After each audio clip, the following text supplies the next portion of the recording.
Welcome to టూకే media. ఈరోజు కవితల సూర్యుడు, రచయిత, పాలమూరు సాహితీ కిరీటం,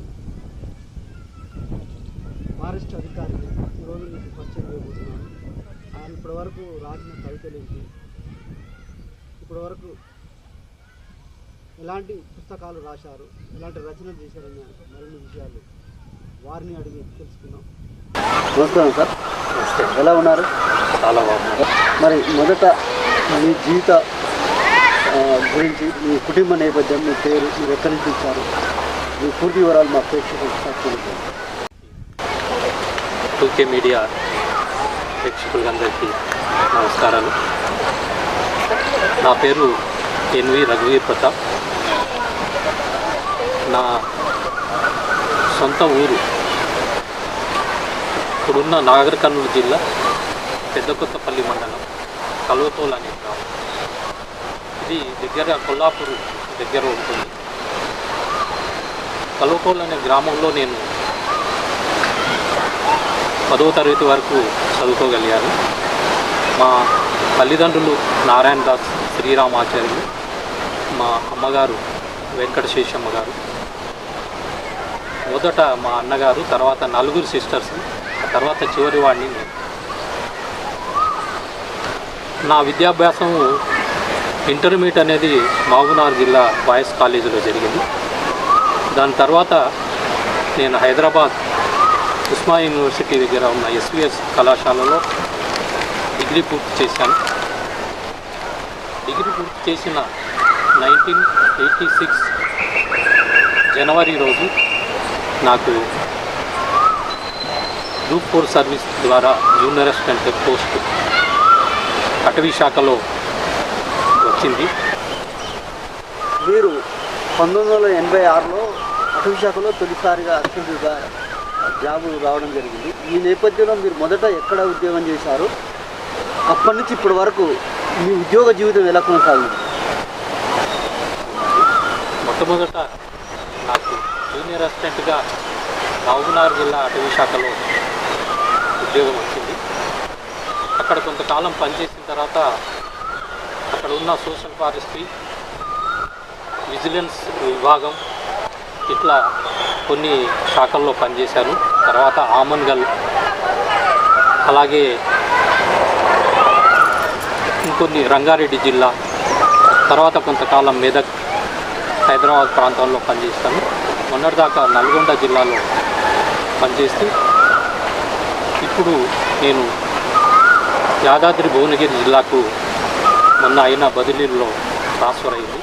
ఇప్పుడు యాదాద్రి భువనగిరి జిల్లాలో నేను అటవీ శాఖ అడ్మినిస్ట్రేటివ్ ఆఫీసర్గా నా విధులు కొనసాగిస్తున్నాను. అయితే మీరు 1970లో మొదటిసారి ఒక కవితతోటి మీరు స్ఫూర్తిగా తీసుకొని, ఆ కవితను ఒక గొప్ప కవితగా భావించి దాన్ని స్ఫూర్తిగా తీసుకొని మీరు కవిత రంగంలోకి రావడం అనేది జరిగింది. అసలు ఏందా కవిత, కవిత గురించి, ఏ కవిత గురించి వివరించండి. నమస్కారాలు. నా పేరు ఎన్వి రఘువీర్ ప్రతాప్.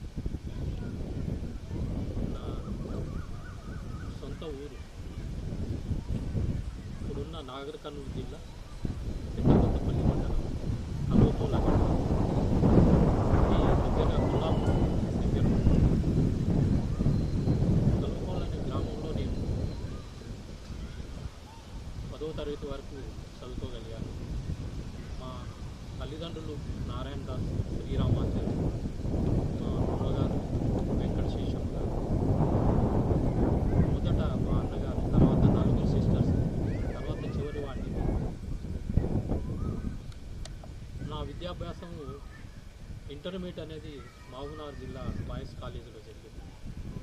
దాని తర్వాత నేను హైదరాబాద్ ఉస్మా యూనివర్సిటీ దగ్గర ఉన్న ఎస్విఎస్ కళాశాలలో డిగ్రీ పూర్తి చేశాను.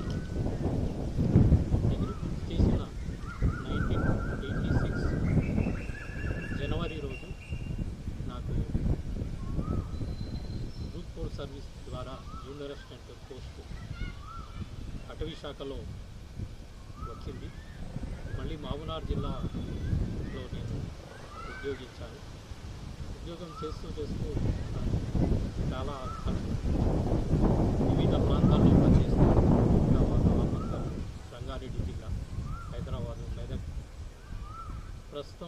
నల్గొండ జిల్లాలో మొన్నటిదాకా 3 రోజుల కిందటి దాకా నల్గొండ జిల్లాలో అడ్మినిస్ట్రేటివ్ ఆఫీసర్గా ఉద్యోగం చేస్తూ 3 రోజుల క్రితమే మొన్న జరిగిన బదిలీలలో నాకు యాదాద్రి భువనగిరి జిల్లాకు బదిలీపై వెళ్ళడం జరిగింది. ఇది నా ఉద్యోగ నేపథ్యం. అయితే మా తండ్రి గారు ఒక విద్యావేత్త. ఆయన ఆధ్యాత్మికమైన పుస్తకాలు 18 పుస్తకాలు రాశారు. ఆయన ఆగమం, వాస్తు, జ్యోతిష్యం అలా పండితుడిగా ఉండేది. మా ఇంట్లో ఒక పెద్ద లైబ్రరీ ఉండేది. చాలామంది పండితులు ఆయన దగ్గరికి వచ్చి వాళ్ళ వాదోపవాదాలు, వాళ్ళ డిస్కషన్స్ జరుగుతుంటే నేను పిల్లవాడినైనా నేను ఆ డిస్కషన్లో అప్పుడప్పుడు పాలు పంచుకుని వాళ్ళు చెప్పేది వింటూ నాకు సాహిత్యం మక్కువ కలిగింది. ఆ నేపథ్యంలో మీరు 1986లో శాఖలో తొలిసారిగా ఈ నేపథ్యంలో మీరు మొదట ఎక్కడ ఉద్యోగం చేశారు? అప్పటి నుంచి ఇప్పటి వరకు మీ ఉద్యోగ జీవితం ఎలా కొనసాగింది? అసిస్టెంట్గా మహబూబ్నగర్ జిల్లా అటవీ శాఖలో ఉద్యోగం ఉంటుంది. అక్కడ కొంతకాలం పనిచేసిన తర్వాత అక్కడ ఉన్న సోషల్ ఫారెస్ట్రీ, విజిలెన్స్ విభాగం ఇట్లా కొన్ని శాఖల్లో పనిచేశాను. తర్వాత ఆమన్గల్, అలాగే ఇంకొన్ని రంగారెడ్డి జిల్లా, తర్వాత కొంతకాలం మెదక్, హైదరాబాద్ ప్రాంతాల్లో పనిచేశాను. మొన్నటిదాకా నల్గొండ జిల్లాలో పనిచేస్తూ ఇప్పుడు నేను యాదాద్రి భువనగిరి జిల్లాకు మొన్న అయిన బదిలీలో ట్రాన్స్ఫర్ అయింది. యాదాద్రి భువనగిరి జిల్లాలో నేను అటవీ శాఖ అడ్మినిస్ట్రేటివ్ ఆఫీసర్గా నా విధులు కొనసాగిస్తున్నాను. మొదటిసారి ఒక కవితతోటి మీరు స్ఫూర్తిగా తీసుకొని ఆ కవితను ఒక గొప్ప కవితగా భావించి స్ఫూర్తిగా తీసుకొని మీరు కవిత రంగంలోకి రావాలి.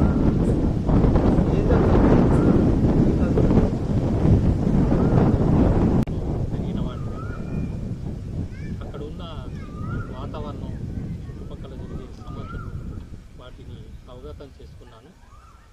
సమాజంలో జరుగుతున్న అసమానతలను, సమానత్వం ఎక్కడ లేదు అన్న ఒక కాన్సెప్ట్ తీసుకొని శ్మశాన వాటికలోనే సమానత్వం ఉంది, మనుషుల మధ్య సమాజంలో ఒకరికి మధ్య సమానత్వం అనేది కొరవడింది అన్న ఒక కాన్సెప్ట్ మీద అచ్చంపేట నుంచి వెలువడిన ఒక పసిడి మొగ్గలు అనే ఒక కవితా సంకలనం, ఆ కవిత ప్రచురణ జరిగింది. ఆ కవిత ఎప్పుడైతే ప్రచురణ జరిగిందో పెద్ద పెద్ద వాళ్ళు కట్లవాయి లింగమూర్తి ఇలాంటి పెద్ద కవులందరూ దాన్ని మెచ్చుకొని నువ్వు చిన్న ఏజ్లో మంచి కవిత రాసావు, ఫ్యూచర్ ఉంటుంది, దీని మీద కృషి చేయమని నాకు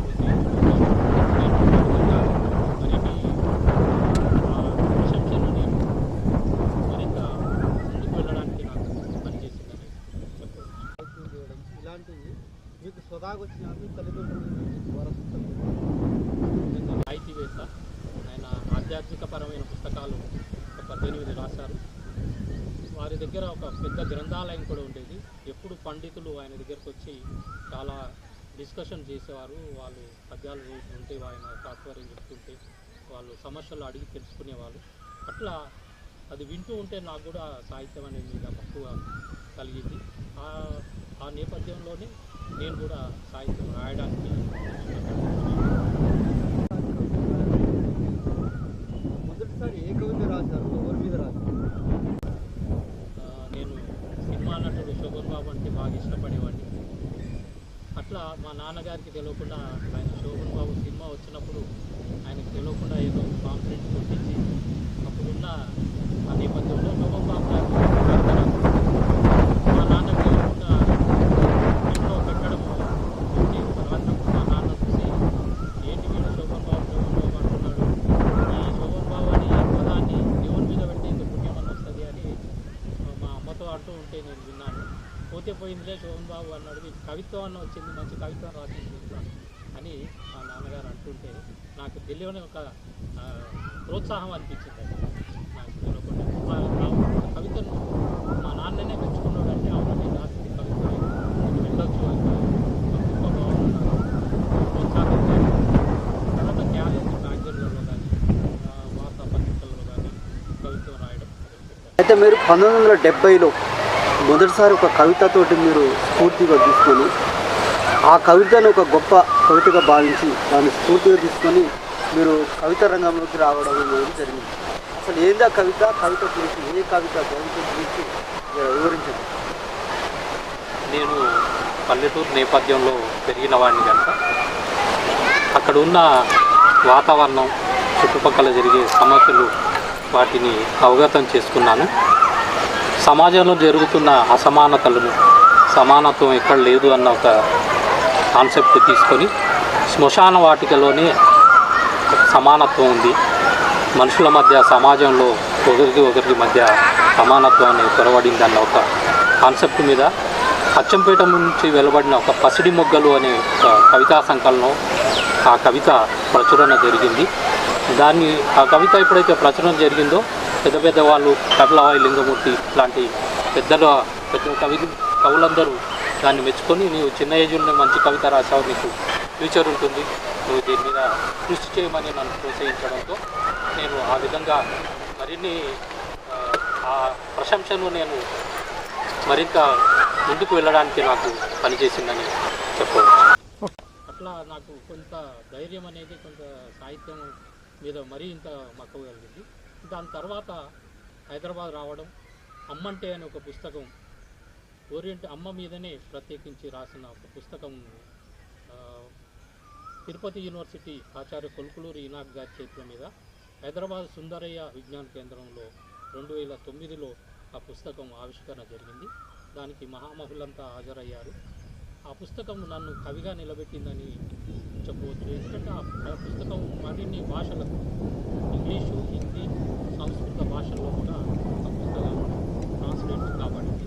దాని తర్వాత వివిధ ప్రక్రియలు ఆచార్య ఎన్ గోపి గారు సృష్టించిన నానీలు అనే పుస్తకంలో నాని ముత్యాలు, ఇలా అంతర్వాహిని, ఇలా 2 పుస్తకాలు దాంట్లో చేశాను. అట్లాగే వివిధ ప్రక్రియలు, సాహిత్యం రాను మినీ కవిత్వం రూపంలో చాలా విధాలైన కవిత్వం వస్తుంది. ఆ కవిత్వంలో నేను దాదాపు అన్ని ప్రక్రియల్లో పుస్తకాలు వేశాను, కవిత్వం రాశాను. దాదాపు ఇప్పటిదాకా నేను ఒక 16 పుస్తకాలు అయినాయి. వాటికి చాలా వరకు నేను రాసిన రూపాయలు, గజల్లో కూడా పెద్ద పెద్ద అవార్డులతో నన్ను ప్రోత్సహించి జీవన సాఫల్య పురస్కారం, స్వర్ణ కంకణం కూడా కాకినాడ సాహిత్య వేదిక వారు ఇచ్చారు. ఇట్లా ఈ మధ్య కూడా నాకు విశ్వవిద్యాలయం, శ్రీరామచంద్ర విశ్వవిద్యాలయం వారు కీర్తి పురస్కారాన్ని కూడా అందించారు. దీంతో నాకు చాలా సంతృప్తిగా ఉంది. నేను రాసిన కవిత్వాన్ని ఇంతమంది ప్రజల్లోకి, మన తెలుగు భాషలోనే కాక ఇతర భాషలో కూడా తర్జుమా కావడం వల్ల నాకు మరింత పేరు ప్రఖ్యాతం రావడం, ఈ సాహిత్యం అనేది నాకు ఒక సంతృప్తిని, ఆత్మసంతృప్తిని ఇస్తుంది. ఇది నా నేపథ్యం. లేకపోతే కవితలు చెప్పడమా, లేకపోతే సాహిత్యం ఓన్లీ దాని ప్రభావమే ఉంటుంది. కానీ మీరు కవితలు చెప్తున్నారు, పుస్తకాలు రాశారు, రచనలు చేశారు, ఇది మీకు ఎలా సాధ్యమైంది? అంటే అది ఎంత కష్టమైనా దాన్ని మనం ఇష్టంగా చేయవచ్చు. ఏ పని సాహిత్యం అనేది నాకు కేవలం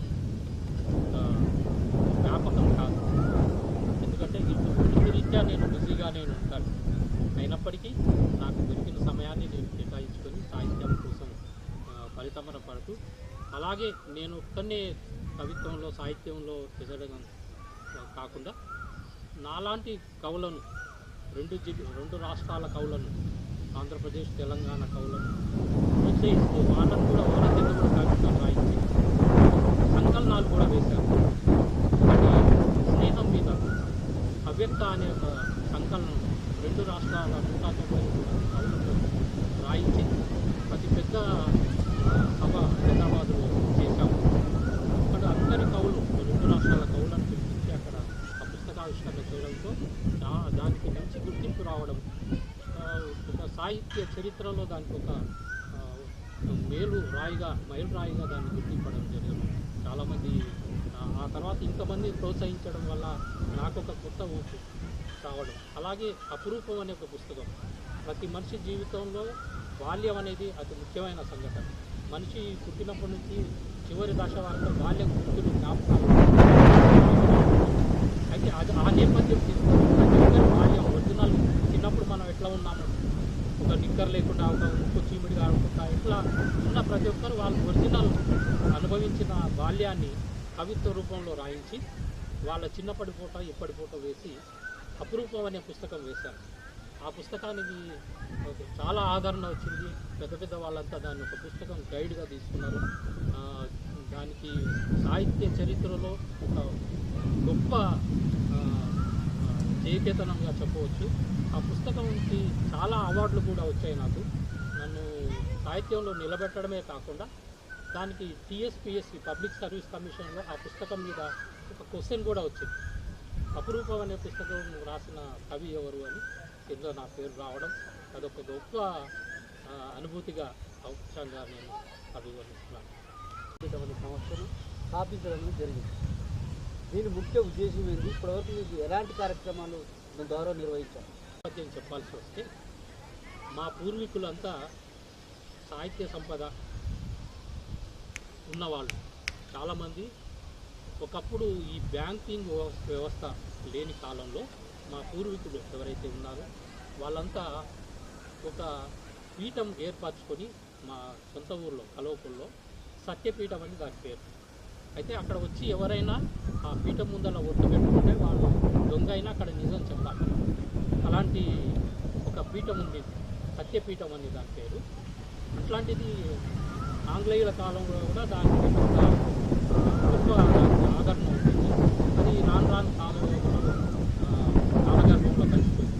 ఎక్కడికడో దానికి తాలూకా విషయాలు రాసి ఉన్న దాన్ని సంగ్రహించి మా పూర్వీకులు ఇంత గొప్పవాళ్ళు కదా అన్నీ నేను దాన్ని కొనసాగించాలనే నేపథ్యంలో ధర్మకేతనం అని ఒక సాహిత్య కళాపీఠం స్థాపించి దాని ద్వారా నా తల్లిదండ్రుల పేరు మీద ప్రతి సంవత్సరం ఇద్దరు, ఒక స్త్రీ ఒక పురుషుడైన నిష్ణాతులైన కవులకు కళాకారులకు కొంత క్యాష్ కొంత బట్టలు ఇట్లా అవార్డుతో సత్కరించడం అనేది ఒక ఆనవాయితీగా పెట్టుకున్నాను.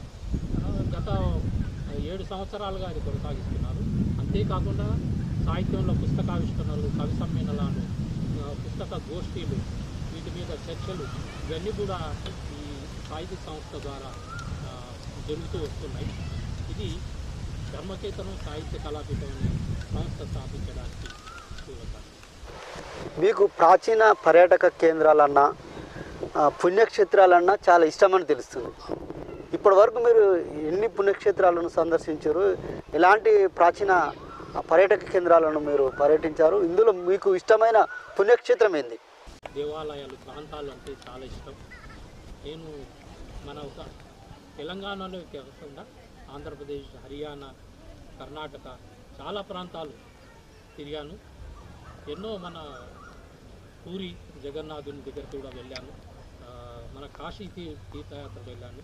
ఇట్లా నాకు ఎన్నో అనుభూతులు నేపథ్యం. అక్కడ మనం వెళ్ళినప్పుడు కలిగిన అనుభూతులు, అక్కడ జరిగిన నాకు విజ్ఞానం అనేది నేను మాటలతో చెప్పలేనిది. అంతకన్నా మరొక సంఘటన చెప్పాల్సిన ఆవశ్యకత ఉంది. నాకు ఎప్పుడూ ఆధ్యాత్మిక భావనలు, నేను ఎంత ఎదిగినప్పటికీ, ఎంత సంఘంలో పేరున్నప్పటికీ, ఒక స్థాయిలో ఉన్నప్పటికీ నేను ఒక సామాన్యమైన జీవితమైన గడపాలని ఇష్టపడతాను. ఎందుకంటే ఆర్భాటాలకు దానికి వెళ్ళడం నాకు అంత ఇష్టంగా ఉంటుంది. నాకు ఎప్పుడూ ఆధ్యాత్మిక భావనలు ఎక్కువగా ఉంటాయి. ఈ నేపథ్యంలో ప్రజాపిత బ్రహ్మకుమారి ఈశ్వరీయ విశ్వవిద్యాలయం అని ప్రపంచ దేశాలలో వాటి సంస్థలు ఉన్నాయి. మౌంట్ ఆబు, రాజస్థాన్ ఆరావళి పర్వతాల్లో దీని విద్య కేంద్రం. ఆ సంస్థ గురించిన అక్కడ ఉన్న బిల్డింగ్లు, అక్కడ ఉన్న సంస్థకు సంబంధించినవి నాకు కళలో వచ్చాయి. ఆ సంస్థ పరిచయం లేకుండా కళలో వచ్చిన కొద్ది రోజుల తర్వాత వాళ్ళతో పరిచయం ఏర్పడింది. నన్ను అక్కడికి తీసుకెళ్ళాను. అక్కడికి తీసుకెళ్తే నా కళలో వచ్చినాయి నా కళ్ళ ముందర కనపడుతుంది. ఇది నాకు ఒక కొత్త అనుభూతి. ఎప్పుడు జరగని, మనం అనుకున్న విషయాలు, తెలియని విషయాలు మన కళ్ళ ముందర జరుగుతున్నప్పుడు ఎంత అనుభూతికి లోనైతామో అది నేను చెప్పలేకపోయాను. అయితే నాకు అక్కడ ఒక సీటు వరుస అలాట్ అయిన సీటు కూడా నా కళ్ళలో ఏ సీట్ అయితే అలాట్ అయిందో అదే ఇచ్చి నాకు అక్కడ వాళ్ళు ఇచ్చారు. ఇది ఒక చెప్పలేని అనుభూతి. ఏంది నాకు దీనికి ఏదైనా సంబంధం? నేను ఆ కళలు, దానికి సంబంధించిన పుస్తకాలు బాగా చదివాను. అక్కడ ఉన్న వాళ్ళని అడిగాను, అంటే పూర్వజన్మలో నీకు ఈ జ్ఞానంలో నువ్వు కొంత ఈ చివరి దాకా వచ్చి వెళ్ళావు కనుక నీకు ఈ పూర్వజన్మ వాసన ఉంది అన్నారు. నాకు ఆ జ్ఞానం నిజానికి నా జీవితాన్ని మార్చేసింది. ప్రజాపిత బ్రహ్మకుమారి ఈశ్వరీయ విశ్వవిద్యాలయంలో నేను ఆత్మను ప్రపంచాన్ని మనిషి జయించాడు. సూర్యమండ చంద్రమండలానికి కూడా వెళ్ళడానికి ప్లాన్ చేస్తున్నాడు, అంతరంగా వెళ్ళాడు. కానీ తనను తాను తెలుసుకోలేని స్థితిలో ఉన్నాడు. ఇక్కడ ఆత్మజ్ఞానం అనేది చెప్తారు. నువ్వెవరు, ఎక్కడి నుంచి వచ్చావు, మళ్ళీ తిరిగి ఎక్కడికి వెళ్తావు. నిజంగా పరమాత్మ ఇన్ని 33 కోట్ల దేవతలు అంటున్నారు, ఫలాని మతస్థులు ఫలాని దేవుడు మా దేవుడు అంటున్నారు. ఇంతమంది దేవతలు అసలైన పరమాత్ముడు ఎట్లుంటాడు, ఆయన ఎక్కడుంటాడు, ఆయనకు మనకు సంబంధం ఏంటి? ఇలాంటి గొప్ప జ్ఞానాన్ని నేను అక్కడ పొందగలిగాను.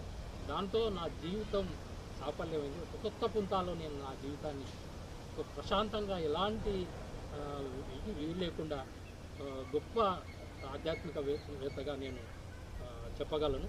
పుస్తకాలు రచనలు చేశారు, నవలలు రాశారు, కవితలు చేశారు. ఈ సందర్భంలో మీకు ఏ కవిత ద్వారా బాగా గుర్తింపు తెచ్చిందని మీరు అనుకుంటున్నారు? రాశాను చాలా పుస్తకాల్లో.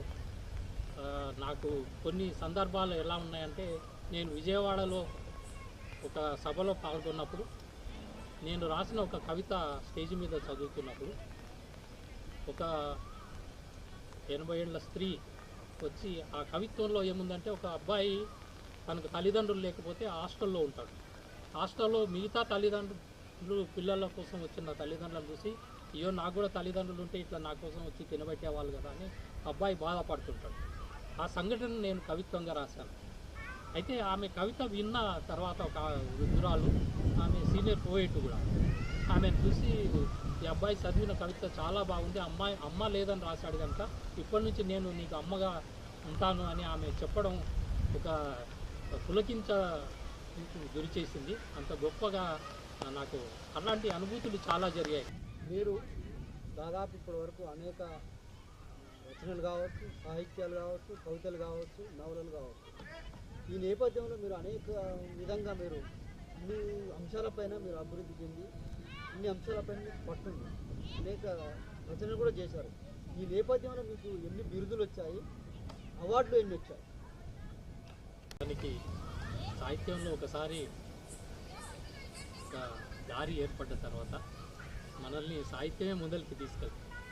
ఈ నేపథ్యంలో ఇప్పటిదాకా నాకు చాలా అవార్డులు వచ్చాయి. ఇందిరా ప్రియదర్శిని జాతీయ అవార్డు, స్వర్ణకంకణం కూడా కాకినాడ సూర్య సాహిత్య వేదిక వాళ్ళు ఇచ్చారు. అలాగనే తెలుగు యూనివర్సిటీ కీర్తి పురస్కారంతో పాటు నాకు మారిషస్ దేశ ఉపరాష్ట్రపతి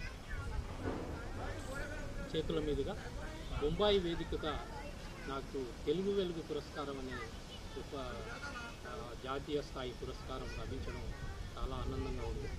ఇట్లాగే ఎన్నో పురస్కారాలు వివిధ సాహితీ సంస్థలు కానీ విశ్వపుత్రిక గజల్ ఫౌండేషన్ వాళ్ళు జీవన సాఫల్య పురస్కారం, నగదు పురస్కారాలతో సహా ఇలాంటి చాలా పురస్కారాలు ఒక 50 దాదాపు ముఖ్యమైనవి చెప్పుకోవాలి అంటే 50 పురస్కారాలకు పైగా వచ్చాయి. ఇంకా సన్మాన సత్కారాలు అంటే సహస్రం దాటినాయి. అట్లా నన్ను ప్రోత్సహిస్తూ వివిధ సంస్థలు, వ్యక్తులు వాళ్ళందరికీ నేను అకాడమీలు, కళాశాలలు వీళ్ళందరూ కూడా నేను హృదయపూర్వక ధన్యవాదాలు, కృతజ్ఞతలు తెలియజేయాల్సిన అవసరం ఎంతైనా ఉంది. ఎందుకంటే నా సాహిత్యాన్ని ప్రోత్సహిస్తూ నన్ను ఈ విధంగా వాళ్ళు అవార్డులతో సత్కరించామంటే ఒక కవికి ఇచ్చిన గౌరవాన్ని నేను శిరసా వహిస్తూ వాళ్ళకు మనస్ఫూర్తిగా ధన్యవాదాలు తెలియజేస్తున్నాను. ఇటు మంత్రులు కానీ, ముఖ్యమంత్రులు కానీ, చాలా ప్రముఖులు మిమ్మల్ని సన్మానించడం జరిగింది. ఈ నేపథ్యంలో మీకు ఎలాంటి సంతృప్తినిచ్చింది? సామాన్యుడిగా, ఒక ఉద్యోగస్తుడిగా, లేకుంటే మరో వ్యక్తిగా ఉంటే నాకు వచ్చే ఈ గౌరవం అనేది కవిగా నేను ఈవెన్లో మన ఆంధ్రప్రదేశ్ ముఖ్యమంత్రి చంద్రబాబు నాయుడుతో కూడా నాకు అత్యంత సాన్నిధ్యం ఉండేది. ఆయన చేతుల మీదుగా కవితాశ్రీ బిరుదు నేను పొందగలిగాను. అట్లాగే రోషయ్య గారు, మాజీ గవర్నర్, మన మాజీ ముఖ్యమంత్రితో నాకు అత్యంత సాన్నిధ్యం ఉంది. ఆయన చేతుల మీదుగా కూడా కీర్తిరత్న అనే పురస్కారం దొరికింది. ఇంకా గొప్ప వాళ్ళైన డాక్టర్ సి నారాయణ రెడ్డి, ఆచార్య ఎన్ గోపి, ఇట్లాంటి మహామౌలతో నేను అత్యంత సన్నిహితంగా మెలియగలిగాను. వాళ్ళ చేతుల మీద వాళ్ళ పేరు మీద ఉన్న అవార్డ్స్ నాకు రావడం జరిగింది. నాకు ఒక సంతృప్తి ఏంటంటే, ఒకవేళ నేను ఏ స్థాయిలో ఉన్నప్పటికీ ఇంత పెద్ద మహామౌలతో కూర్చొని వాళ్ళ పక్కన కూర్చొని మాట్లాడి వాళ్ళతో సాహిత్యాన్ని కానీ మరొక విషయాలు కానీ పంచుకునే అదృష్టం ఒక కవిగానే నాకు లభించడం గొప్ప అనుభూతి. ఇట్లాగనే చాలా హర్యానా లాంటి ప్రాంతంలో కూడా హర్యానా సాహిత్య వేదిక వాళ్ళు కూడా వివిధ ప్రాంతాల కవులను అనేక భాషల కవులను పిలిపించి చేసిన ఒక గొప్ప యజ్ఞంలో కూడా మన తెలుగు కవితకు నాకు అక్కడ వాళ్ళు పురస్కారం అందించారు. అదొక గొప్ప అనుభూతి. నిజానికి నేను కవిగా ఎదిగినందుకే, కవిగా ముందు వేసినందుకే నాకు ఇంత గొప్ప అవకాశం రావడం ఆత్మసంతృప్తితో పాటు హృదయంలో ఒక గొప్ప తృప్తిని నాకు మిగిలిందని చెప్పుకోవచ్చు. మీకు బాగా నచ్చిన కవిత గజల్స్ అని ఎలాంటివి ఉంటే మీరు ఒకసారి ప్రేక్షకుల కోసం ఆ ప్రక్రియలో కవిత్వం, గజల్స్, నానీలు, రెక్కలు ఇలాంటి మణిపూసలు వంటి ప్రక్రియలు ఎన్నో రాశాను.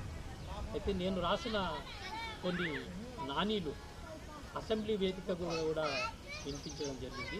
రామచంద్రరావు గారిని అతను నా కవిత ఆయన పుస్తకంలో చూసి నేను అప్పుడు ఉన్న తివారీ అనే గవర్నర్ మీద ఒక నానీ రాశాను. ఆ నానీని ఆయన కవిత్వం ఇట్లా ఉంటుంది, సాహిత్యాన్ని రాజకీయాన్ని కూడా విమర్శించడం ఉంటుంది అని ఆయన అక్కడ వినిపించడం జరిగింది. అట్లా నా కవిత్వం అనేది వివిధ రూపాల్లో, ఇప్పుడు ఒక చిన్న నాని గురించి చెప్పాలంటే, మూసుకుంటే కానీ ముక్కు రంధ్రాలు, మూసుకుంటే కానీ ముక్కు రంధ్రాలు, చూడలేవు ట్యాంకు బండ అంటారు అని దీన్ని వ్యంగ్యంగా చెప్పడం. 4 పాదాల్లోనే చిన్న కవి. మనం ట్యాంక్ బండ్ను చూడాలనుకుంటే అక్కడికి వెళ్తే ముక్కు మూసుకోవాలి తప్పట్లేదు. ఎందుకంటే ఇండైరెక్ట్గా ఇక్కడ ఏంటంటే కవి అనేవాడు సమాజంలో జరుగుతున్న ఒక చెడును ఎత్తి చూపడం అనేది కవిత్వం ఉద్దేశం. అట్లనే మనం ఇంట్లో జరుగుతున్న సంఘటన కూడా ప్రతిదీ అవి దృష్టి ఎట్లా ఉంటుందంటే జనరల్గా అందరు చూసే దృష్టి కాకుండా తాను ఒక కొత్తదైన దృష్టితో చూస్తాడు. ఇంట్లో భార్యాభర్తల మధ్య ఎన్నో జరుగుతుంటాయి ఒక్కోసారి. అట్లాంటి నేపథ్యంలో నేను రాసిన ఒక చిన్న నాని, ఇల్లు అలిగిన ఇల్లాలు అలిగిన ఆచితూచి అడిగేయాలి. ఎందుకంటే ఈ నేపథ్యం ఎట్లా ఉందంటే, నువ్వు ఇల్లాలు అలిగినప్పుడు నువ్వు డామినేషన్ నడవదు, ఇల్లు అలికినప్పుడు నువ్వు ఇష్టం వచ్చినట్టు నడుస్తుంటే కుదరదు. అక్కడ 2 దెబ్బతింటాయి. ఈ నేపథ్యంలో ఈ చిన్న ఇట్లాంటి నానీలు ఎన్నో. ఇట్లా నేను సాహిత్యంలో చేసిన అనేక ప్రక్రియలకు గుర్తింపు రావడమే కదా, గజల్స్లో కూడా చాలా మంచి గుర్తింపు అనేది వచ్చింది. అయితే ఒక గజల్ మీకు వినిపించడానికి ప్రయత్నం చేస్తా. గజల్ రాయడమే కాకుండా ఇందులో ఉన్న నియమ నిబద్ధతతో పాటు పాడడానికి అనుగుణంగా ఉండాలి గజల్ అంటే. గమ్యమెరుగని దారిలోన సాగిపోవుట దేనికి, గమ్యమెరుగని దారిలోన సాగిపోవుట దేనికి, మనసు నిండుగా నవ్వలేక మనిషి బ్రతుకుట దేనికి, గమ్యమెరుగని దారిలోన సాగిపోవుట దేనికి, నవ్వు తేనెలు చిందునట్టి తరుణమే సృష్టించుకో, నవ్వు తేనెలు చిందునట్టి తరుణమే సృష్టించుకో, నీతి ఎరుగని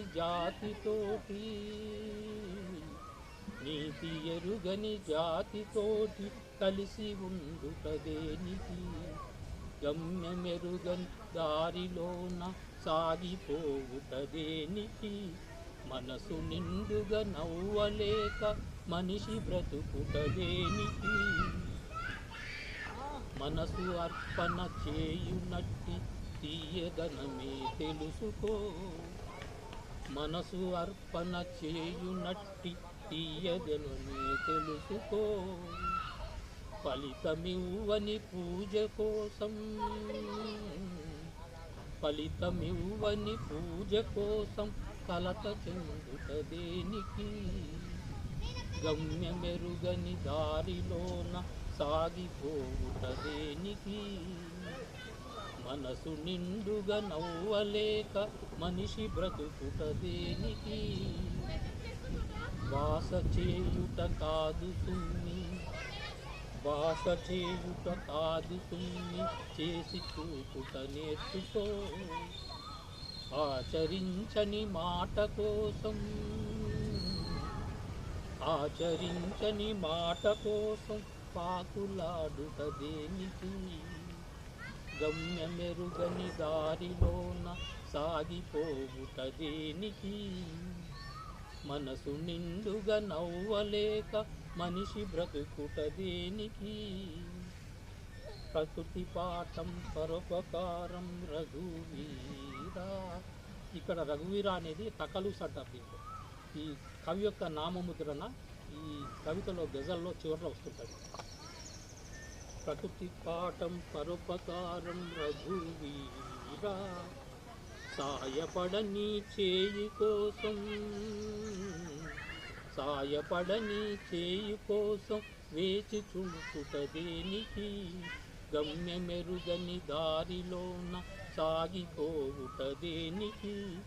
మనసు నిండుగా నవ్వలేక మనిషి బ్రతుకుట దేనికి? ఇలా ఈ తరానికి సంబంధించిన కవులు కానీ, రచయితలు కానీ, సాహితీవేత్తలు కానీ, ఇలా భాషా పరువులు కానీ, ఇలా ఇప్పుడున్న వారికి మీరు ఇచ్చే సలహా సూచనలు ఏంటి? వారి నుండి మీరు ఏం కోరుకుంటున్నారు? ఈ తరం కవులు ముందుగా సీనియర్ కవులు ఏవైతే ఉన్నారో వాళ్ళందరూ కవిత్వం బాగా చదవాలి. కానీ ఇప్పుడున్న చాలామంది కవులు నాకు సన్మానాలు కావాలి, అవార్డులు కావాలి, దానికోసం వెంపర్లాడడం అనేది అంత కరెక్ట్ కాదు. దానివల్ల రాసే కవిత్వం పలుచబడిపోతుంది, అందులో కంటెంట్ ఉండలేకుండా పోతుంది. కేవలం ఒకరి మెప్పు కోసం కవిత్వం కాదు. నీవు రాసిన కవిత్వం ముందు నిన్ను నీవు సంస్కరించుకునే దిశగా, నీకు సంతృప్తి కలిగించే దిశగా ఉన్నప్పుడే ఆ కవిత్వం ప్రజల నీవు సమాజాన్ని మేల్కొల్పాలి అన్నప్పుడు ముందు నీవు దాని మీద కార్యదక్షుడై సమాజం పట్ల నీకున్న ఏదైతే ఉందో దాన్ని అవగాహన చేసుకోవాలి. ముందు సమాజంలో జరుగుతున్న అన్యాయాల మీద కానీ, జరుగుతున్న అసమానతల మీద కానీ ఒక మంచి అవగాహన వచ్చే వరకు ఎంతో సాహిత్యాన్ని, ముందొచ్చిన సాహిత్యాన్ని మనం చదవడం ద్వారా నువ్వు ఒక బలమైన వ్యక్తిగా సాహిత్యం బలంగా వినిపించి సమాజానికి ఉపయోగపడేలా కవిత్వం రాయగలిగే స్థాయికి వస్తావు. అంతే తప్ప ఏదో అవార్డుల కోసం కానీ, సన్మానాల కోసం కానీ కవిత్వం రాయడంలో అది ఎప్పటికీ నిలబడదని నా ఉద్దేశం. మరి తమ విలువైన సమయాన్ని మనకు కేటాయించి వారి జీవితంలో జరిగిన అనుభవాలను మనతో పంచుకున్నందుకు ధన్యవాదాలు తెలియజేస్తూ మరొక ఎపిసోడ్లో మళ్ళీ కలుసుకుందాం. అంతవరకు సెలవు.